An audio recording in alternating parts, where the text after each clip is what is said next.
Dan di saat ada tugas yang banyak, itu akan memberikan pengaruh positif kepada kita.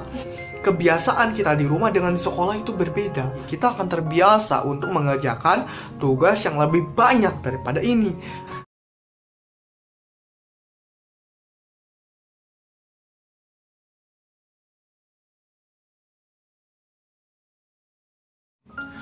Oke teman-teman semua, kalau ditanya manfaatnya, gue sebagai tim kontra tentunya adalah gak ada gitu. Terkadang gini loh, tugas yang menumpuk ini kita mau kemanakan sebenarnya gitu. Apa sebenarnya fungsinya sih? Buat kita rajin. It's okay buat kita rajin, tapi nggak semua pelajaran juga gitu. Maksudnya ada timing atau ada waktu tertentu di mana yang ini ngasih, yang ini enggak. Harusnya ada koordinasi. Kenapa? Karena kalau sekarang kita dikasih semuanya, betapa stresnya kita. Dimana banyak mata pelajaran yang kita nggak paham, tapi dipaksa untuk paham. Itu sebenarnya problemnya. Mengerjakan tugas it's okay gitu. Kita gampang gitu mengerjakan tugas. Kita punya sumber, internet, YouTube, dan lain-lain. Tapi poinnya bukan di sana. Poinnya itu adalah apakah akan berpengaruh di masa depan nanti mengerjakan tugas itu. Misalnya saat kita mengerjakan tugas matematika, kita kuliah pengen jurusan bahasa. Maksudnya adalah dalam kondisi seperti ini tugasnya jangan terlalu berat. Kenapa? Karena kita sudah berat memahami kehidupan saat ini gitu. Dimana kalau dibilang kita ada potensi keluar rumah dan lain-lain, itu salah besar. Kenapa? Karena banyak orang juga yang takut keluar rumah. Seperti itu. Ya mungkin itu kembali lagi kepada pendiriannya. Apakah tipe orang yang ekstrovert atau introvert. Kita nggak bisa paksakan gitu kan. Yang penting adalah kalaupun kita harus keluar, kita bisa mematuhi protokol kesehatan. Itu sudah cukup sebenarnya.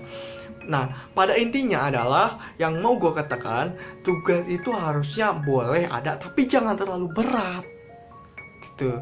Karena setiap siswa memiliki kemampuan yang berbeda-beda. Barangkali ada yang jago di olahraga, tapi dipaksakan harus memahami matematika, kimia, biologi, tugasnya berat-berat. Aduh, kita tuh pusing gitu. Di masa depan nanti kita mau jurusan olahraga, jurusan seni, kita dipaksakan tugas ini. Aduh, semua pekerjaan butuh kerja keras ya, tapi tidak juga harus dengan praktek tugas, tidak. Barangkali ada di antara teman-teman kita yang sebenarnya di luar dia sekolah, dia udah kerja. Misalnya membantu orang tuanya atau kerja di sini sampingan dan lain-lain. Itu juga bisa membantu untuk agar bekerja keras. Jadi pada intinya saat kita belajar untuk menjadi rajin, gak harus dari tugas sekolah. Banyak hal yang bisa kita lakukan di rumah.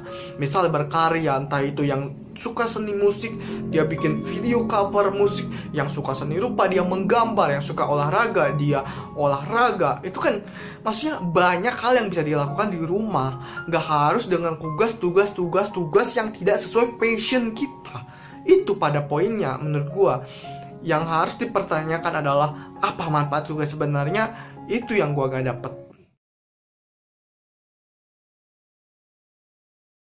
Langkah ke depan yang gue sarankan terhadap sekolah dan lain-lain adalah bahwa kita harus pertahankan ini. Kalau perlu kita benar-benar ruang lingkup belajarnya itu diperbanyak, sehingga tugas yang masuk akan lebih banyak lagi. Tentunya dapat mengurangi potensi untuk keluar rumah dan bisa membuat kita lebih rajin lagi di masa depan.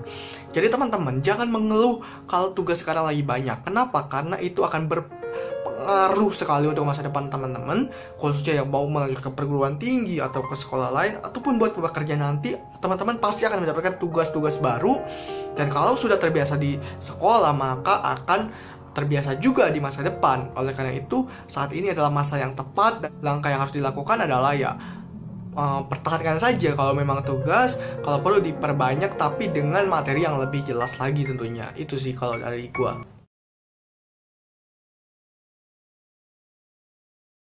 Ya langkah yang harus dilakukan pasti mengurangi ya. Kenapa? Karena sekarang ini masanya sedang tidak normal. Jangan dipaksakan. Kenapa? Karena pada dasarnya kita ini sudah pusing gitu ya memahami kehidupan sekarang ini. Kita ini sudah berperang, tapi disuruh perang lagi dengan tugas. Kita nih gak kuat gitu sebenarnya. Banyak siswa yang mengeluh, banyak siswa yang gak kuat. Dan itu harus dipahami, karena setiap siswa itu berbeda-beda. Jangan samaratakan kita. gitu ya. Kita memiliki kelebihan dan kekurangan masing-masing di passion kita. Jadi tentunya hal yang harus dilakukan ke depannya kalau saran dari gue adalah mengurangi tentunya karena tugas-tugas yang ada. Karena kita mungkin sudah mempunyai hobi dan kesenangan atau passion masing-masing, jadi biarlah kita fokus pada passion kita dan jangan ganggu itu.